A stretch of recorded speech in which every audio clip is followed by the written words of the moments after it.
Hello মুগ্ধ। ওয়ালাইকুম সালাম, ওয়ালাইকুম সালাম। আমি আবু সাইদের বড় ভাই। হ্যাঁ, তুমি যে একলা একলা বললাম আবু সাইদের আল্লাহ না, কোন কারণে? তো আমরা আবু সাইদের কি অবস্থা, ভালো আছেনি? দিনকাল কেমন যাইতেছে আবু সাইদের? আচ্ছা আইয়া তুমি তো আয় পড়ছো খবর থেকে, আমরা আবু সাইদ কি জান্নাত পাইছিনি? জান্নাত ও কি ও যে শুই দিছে, মানে শুই দিলে তো মানুষ এমনি জান্নাতে যা। কি প্রথমে জান্নাতের গেটতে বাই করে দিছিল? কোন কারণে? ও অরপরে কি ওর কাছে জামাতের টিকিট ছিল নাকি? ও টিকিট দেখাইছে?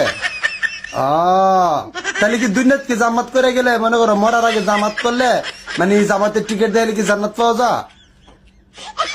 আরে তাহলে তো আমরা আবু সাইদ যাক, আবু সাইদ তাহলে জান্নাত পাইছে। হ্যাঁ, তুমি তুমি